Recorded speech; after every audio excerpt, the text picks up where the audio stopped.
Show right here on ESPN Radio, everybody. Here with you over the next hour, as I am every weekday. Number to call up, as always, is 888-729-3776, 888-SAY-ESPN. ESPN Radio is presented by Progressive's Home Insurance. Get your quote at Progressive.com. Today, approximately 15 minutes or so, we'll have boxing analyst extraordinaire for ESPN, the one and only Teddy Atlas. And thereafter, at approximately 30 minutes past the hour, I will have the IBF welterweight champion of the world, Errol Spence Jr., who will be fighting Lamont Peterson this Saturday in Brooklyn, New York. Make sure you don't miss it for the welterweight crown. I think he'll win that fight. I'll leave it at that. Looking forward to talking to Errol Spence. He's one of the superstars, coming up in this sport. Is he Floyd Mayweather? Not yet. But he has that potential. Tyrone Crawford's coming. Keith Thurman's already there as the WBA, WBC champion. So we'll definitely talk about that as the show progresses today. 888-729-3776. It's 888-SAY-ESPN. But until then, we'll go back to the calls since I haven't had much time to take calls in the first hour. Let's go to my man Carlton in Tampa. You're live with Stephen A. Talk to me, buddy. How are you? Hey, I'm good. How are you doing today? I'm doing great. Thank you for calling. What's up? I want to talk referees, but I want to talk NFL referees. Okay, go ahead. Okay. The crew for the New England game was named for Sunday's New England game, and it's Clete Blakeman. Clete Blakeman has been the head ref of 6 New England games. New England is 2-4 when he's been on the field. So I think the NFL is hearing, the pressure of how the calls have gone 3-1 against the Patriots' opponents the last 4 games, and they're trying to assign somebody who might have an objective bone in their body to head up that referee group. But Tony Starator is the back judge. He's good old Gene Starator's older brother. And so I got to do some research on pass interference calls that he's called this year, because he's going to be the guy throwing the flag. Oh, Lord. You're doing your research to set the stage so when New England wins another game, another AFC championship game, you're going to point out how it's Bill Belichick. He won't stop. He won't stop cheating. That's what you're going, Carlton. The Jacksonville Jaguars were not called for a single defensive holding or pass interference call against the Steelers, even though Bouye and Ramsey were mugging the Steelers receivers. And I predict, Stephen A., there'll be called for at least 3 defensive holding or pass interference calls by Mr. Starator there. We shall see. I like the idea that Clete Blakeman is the head ref, because he certainly hasn't been a Patriots favorite there, given that they've probably lost more when he's been the head ref than anybody else.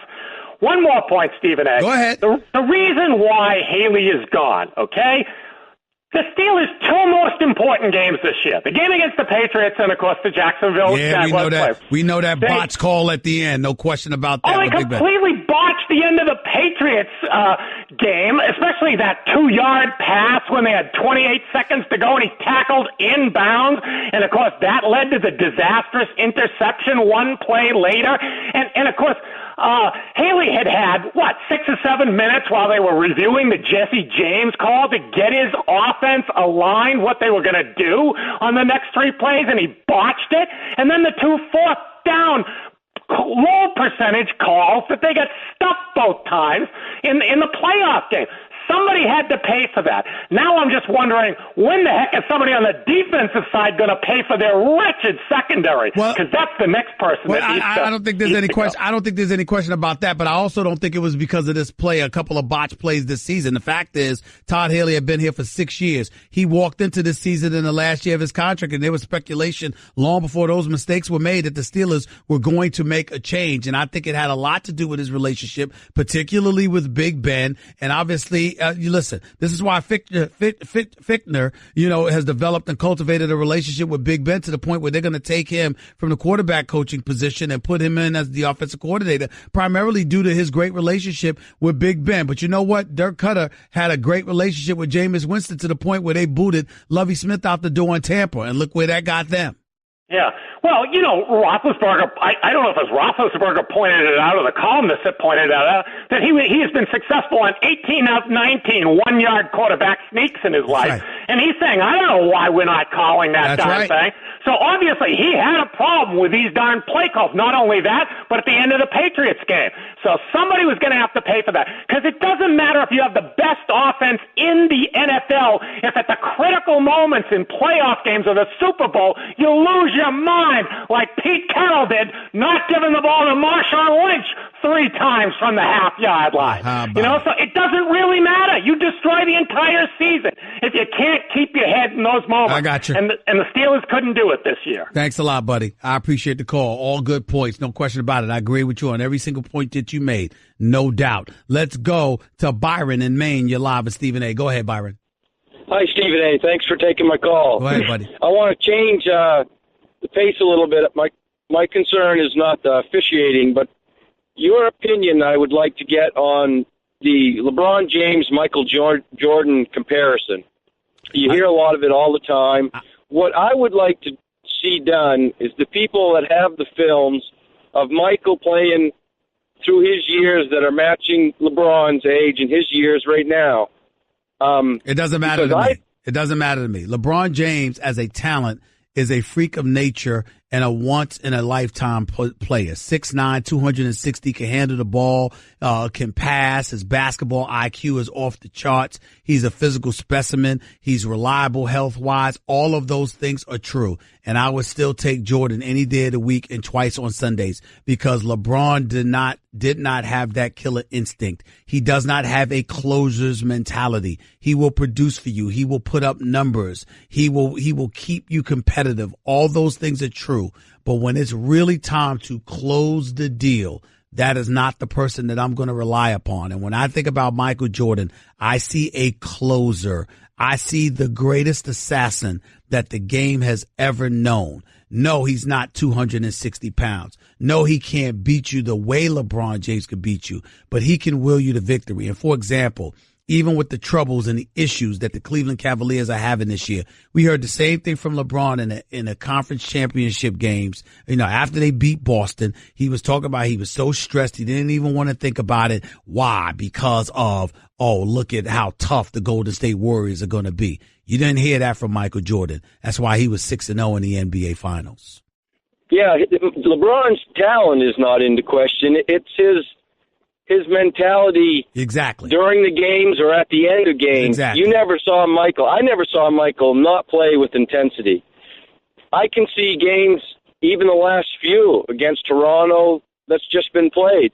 I see LeBron being the last Cleveland Cavaliers down the floor, not on a fast break, but just walking with his hands completely at his side. Yeah, I see a guy that was talking yesterday, basically preparing all of us for the Cleveland Cavaliers finishing in second place again.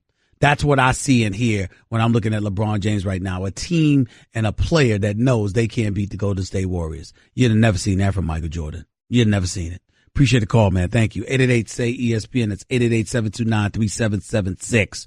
The great one. Boxing analyst extraordinaire Teddy Atlas. He's up next with Stephen A. on ESPN Radio. I'm a robot vacuum cleaner, so yeah, I got one gig. I suck up dirt, so pardon my inferiority complex about Geico, who does so much more. Like, not only could they save their customers money on car insurance, but they got fast and friendly claim service too, and an award-winning mobile app. Plus access to licensed agents 24/7. Who am I kidding? I can't even do corners. Uh-oh, choking hazard. Popcorn kernels. Geico. Expect great savings and a whole lot more. You're listening to the Stephen A. Smith Show podcast. Welcome back to the Stephen A. Smith Show. 16 minutes past hour number 2 back here on the Stephen A. Smith Show. ESPN Radio, 250-plus markets across the United States of America, as well as on Sirius XM Channel 80. Number to call up, as always, is 888-729-3776. That's 888-SAY-ESPN. No matter what the weather is outside, you can always brighten the day with 1-800-Flowers.com. When you order a dozen multicolored roses for only $29.99, you'll get another dozen absolutely free. Just go to 1-800-Flowers.com/ESPN. It is always my honor and privilege to have my next guest on the line with me. I love doing Sports Center with him, particularly post-fight when he has to school me and remind me that I'm trying to be slick with my college-educated self. I love it. I'm talking about the great Teddy Atlas. He's on the line with yours truly right now. What's up, buddy? How you doing, man? Hey, Steven. How are you? I'm doing great. It's always good to talk to you. Talk to me about this fight coming up Saturday night. Errol Spence Jr. against Lamont Peterson on Showtime. Your thoughts about that? I mean, for me, Spence is a monster. He's a beast. My son works for the Oakland Raiders, and he uses that kind of verbiage over there in the NFL. When they want to compliment somebody, the guy's a beast. And for me, the best way I could compliment Spence, usually I say things that are a little bit more complex sometimes, but it gets right to the point. He's a beast, and a smart beast. See, when I train fighters, sometimes I say, like to Timothy Bradley, I say, look, we're going to be a monster in this fight, but we're going to be a smart monster. He's a smart monster. He's technically solid. He was an Olympian. He fought the best in the world in the Olympics internationally, so he knows he belongs at that level. He learned how to fight. He's a southpaw on top of it. He's physically so strong. I don't know how he makes welterweight. He's a big, strong guy. But most importantly, he's got that attitude. He's got attitude that I'm going to get you. You know, I'm going to get you, and you are not going to stop me. I remember years ago, Customano, my mentor, used to tell me, very few people get supreme confidence. Very few. The only two he ever saw that he thought had it was Muhammad Ali, Sugar Ray Robinson. And I think that I've seen certain guys that come very close to that supreme confidence, and Spence might be one of those guys that really means in supreme confidence that I don't think you can lose. I don't think I can lose. I don't think there's any way that I will not find a way, no matter what it takes, to win this fight. And having said that, he's fighting a guy in Peterson who's a solid guy. He's a solid guy. His MO is a little similar to Spence. You know, he likes to go after you. He likes to press the action. He likes to go downstairs, you know, to the basement. But the only difference is he's doing it with a guy who does all those things much, much better at a much higher level. Spence goes downstairs to the body. That's his forte. That's what he loves to do. But he doesn't just go downstairs. He takes over the whole floor. I mean, so at the end of the day, I see Spence, even with a solid Peterson in front of him, I see Spence getting him out of there. Well, let me ask you this, Teddy. Has he really, Errol Spence Jr., I love him. He's my favorite right now, him and Terrence Crawford. But I got to ask you, has he really been tested? Because even though he beat Kell Brook, that was after Kell Brook got softened up, particularly his eye socket against Triple G. He fought Triple G before he fought Errol Spence Jr. I thought if he had he fought Errol Spence Jr. before the Triple G fight, had Kell Brook never had the Triple G fight, then I think Errol Spence Jr. might have had a tougher matchup against him. What do you say to that? There's my college friend with that college wit. There he is. Yeah, of course you're going to come with the right question. Look, has he been completely tested? In my eyes, very close. If not completely, very close. Not just in the Brook fight, which you're right, he got damaged. He got softened up against Golovkin, no doubt about it. But he's still a big welterweight. He's a solid welterweight. Before that, he was undefeated. He was fighting in his home country. You fight in your home country, you have a lot more going for you. You have a whole country you don't want to let down. That is not an easy task for anybody. But there's a guy with 200, 250 amateur fights. He fought the best in the world. He fought some of these guys that are world champions now when they were amateurs. You're still beating really good fighters, even though they're only 3-round fights. So in that way, I believe what I see. I believe what I'm getting in Spence. I believe he's everything that I said the first 5 minutes of this interview. And I believe that he is in the most talented weight class there is, the most competitive, talented in boxing right now, the welterweight class. I mean, that welterweight class is no joke.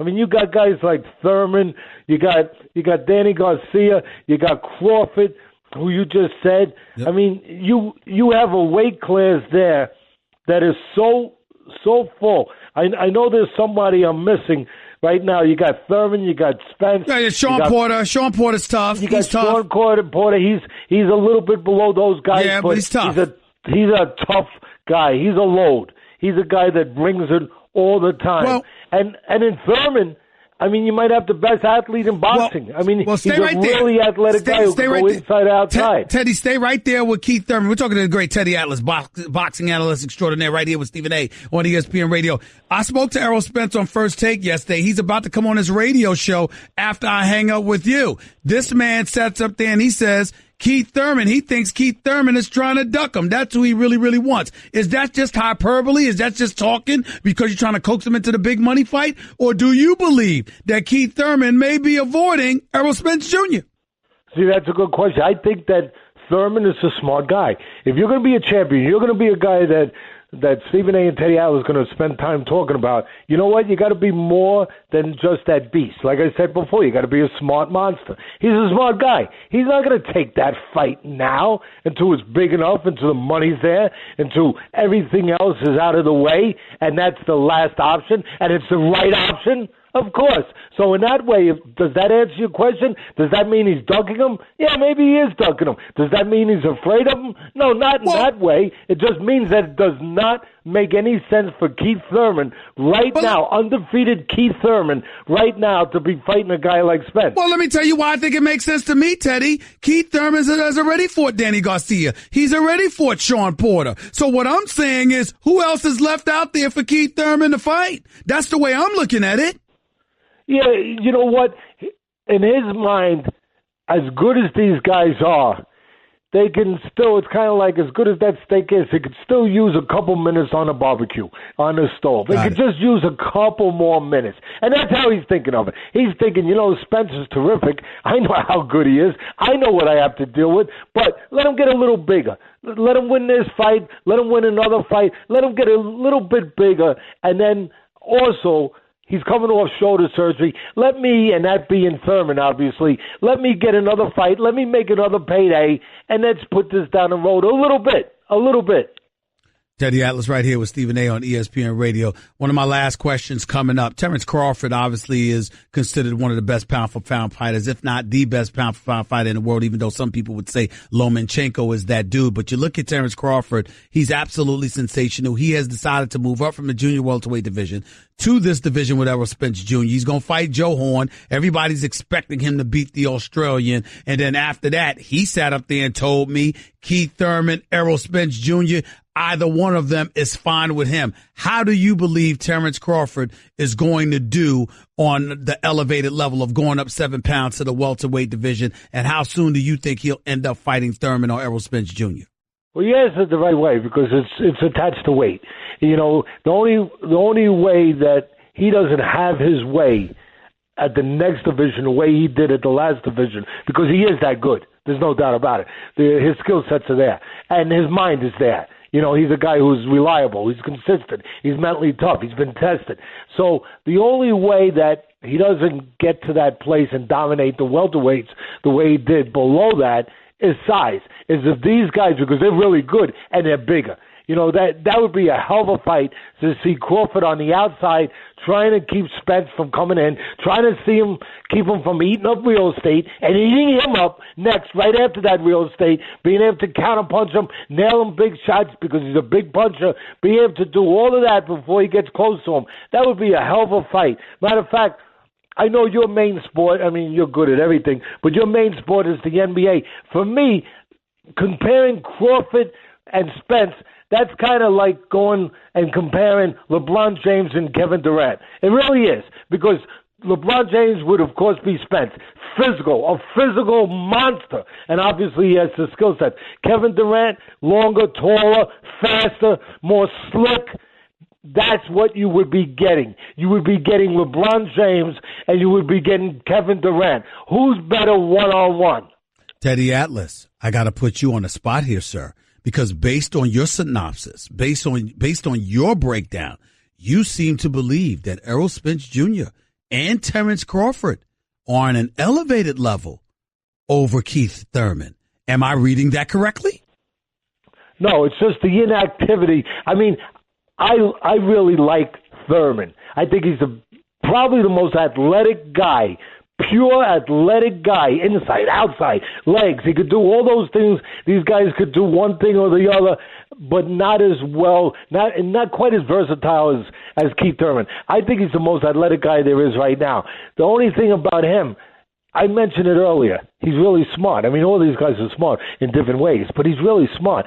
I wonder how much he's dedicated to staying in this sport.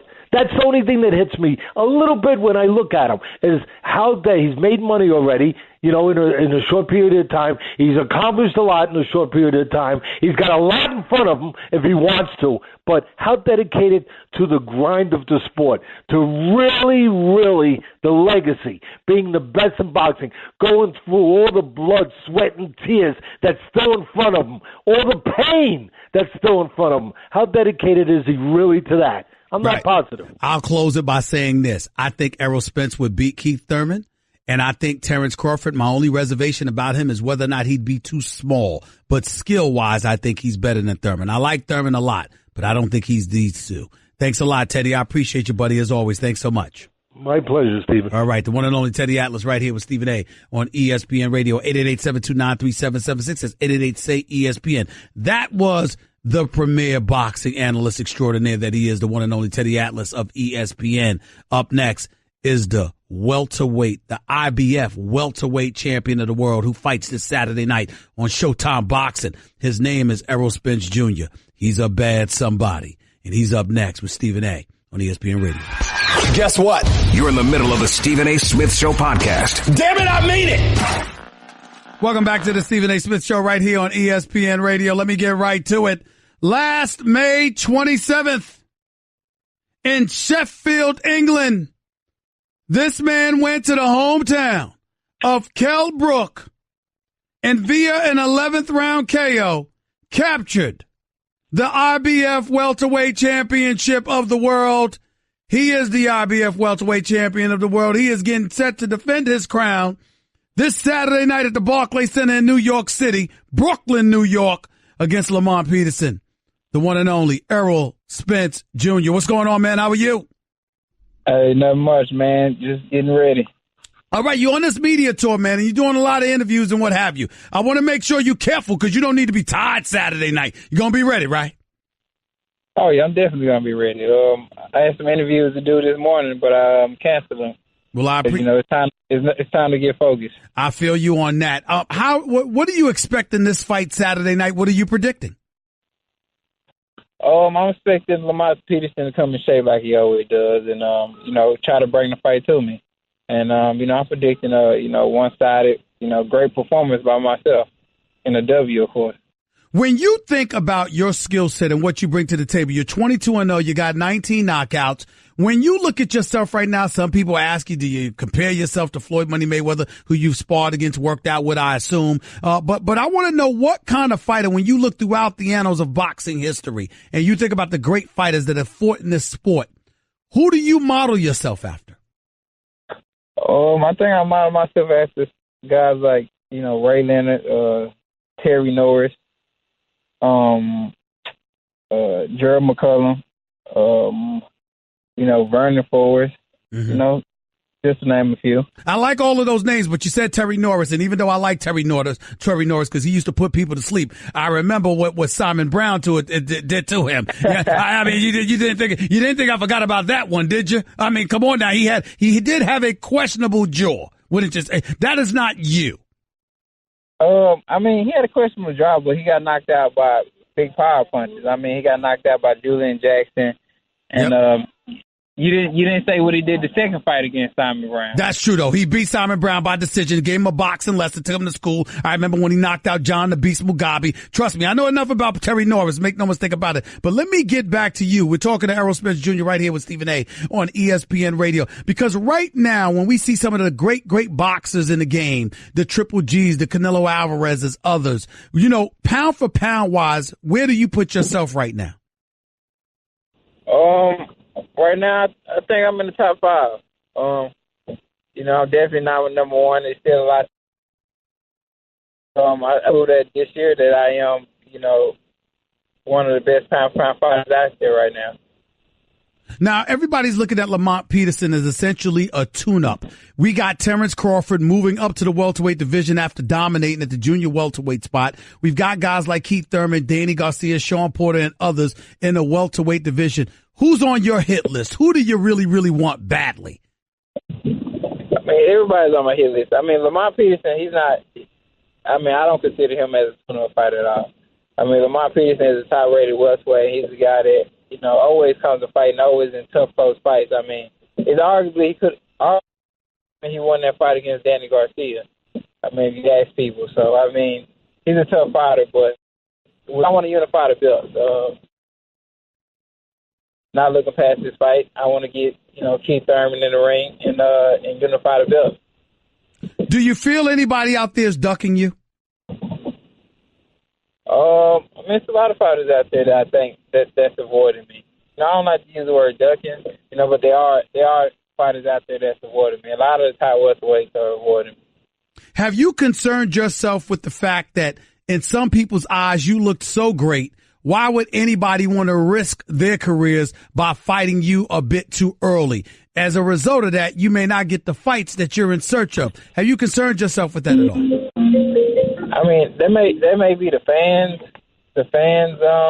perspective, but I feel like as a fighter, I mean, that's your mentality should be different from a fan mentality or a spectator mentality. Mm-hmm. As a fighter, your whole mentality should be like, I want to fight the best, I want to beat the best. Oh, this guy has a belt.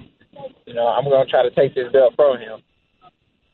Recently when I spoke to Terrence Crawford, and we're talking to Errol Spence Jr., the IBF welterweight champion of the world, looking to unify the belts. He'd love Keith Thurman, which is something that he told me just a few days ago. But somebody else on the come up is one of the greatest in the world himself right now, Terrence Crawford. He was just a junior welterweight. He's moving up those 7 pounds. He's got to handle business against Joe Horn. But then he says he wants you or Keith Thurman. What do you say to that? I like his mentality. That's what he's supposed to want. And, it's something that we definitely make it happen, especially, with the guys in the suits, go and talk about it and try to get that fight made. I mean, he's across the street, and I'm on the other side of the street, so that's something the guys in the suits got to discuss, and, that goes past us just wanting to fight. Real quickly, one of the things that I just finished talking to Teddy Atlas about, boxing analyst extraordinaire for ESPN, I just finished talking to him about this. He was talking about, your skill set and what you bring to the table. He said you're a monster, you're a smart monster, you bring a lot to the table and what have you. And he thinks that you could do a lot, but he was expressing surprise at your ability to stay at the welterweight division. Is it tough for you to stay at 147, or is that something that comes relatively easy for you?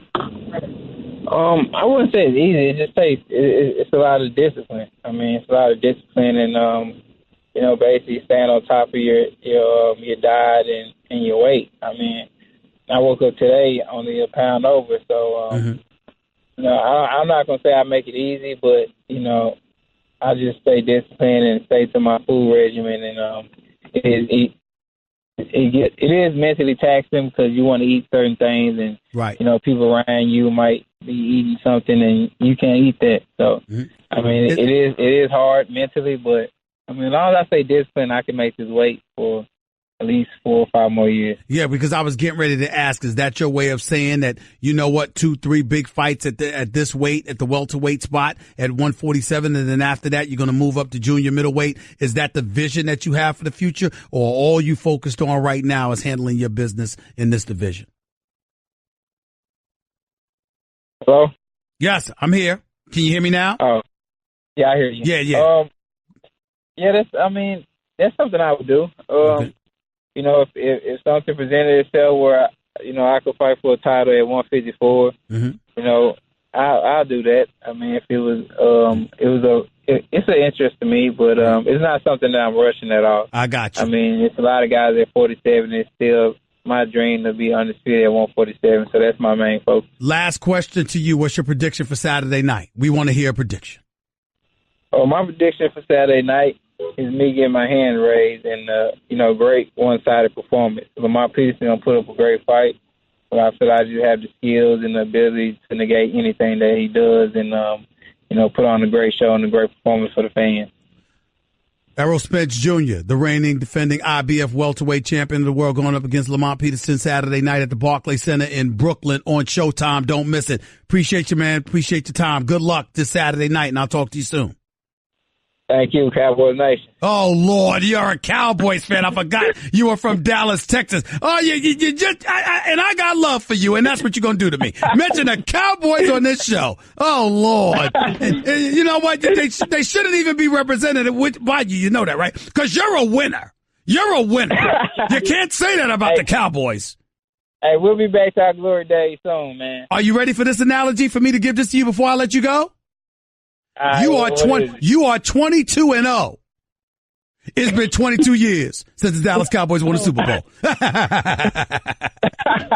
Take it easy, man. We'll be back. Yo, whatever. Right. You've been saying that since you were born. Yeah, we'll be back. Goodbye, man. Errol Spence Jr., IBF welterweight champion of the world. He's a bad somebody, y'all. Make no mistake about it. Lamont Peterson, good luck, my brother. Good luck. You will need it. Your calls to close out the show in a minute with Stephen A. on ESPN Radio. Guess what? You're in the middle of the Stephen A. Smith Show podcast. Damn it, I mean it!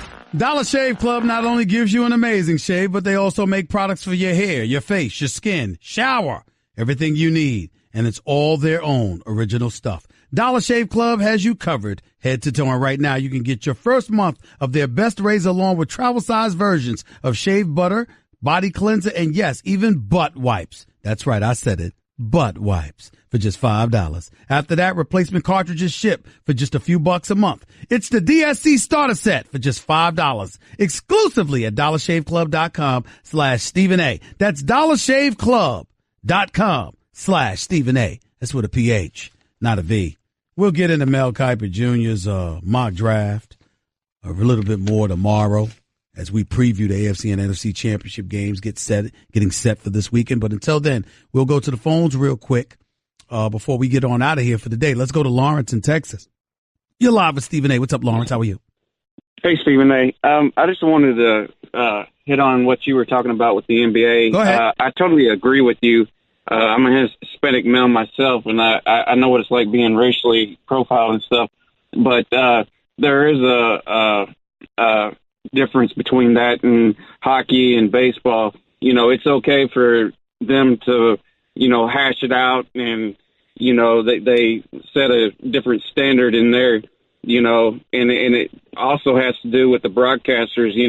They seem to make it sound like, let them hash it out in hockey and baseball. It's like it's okay for them to do it.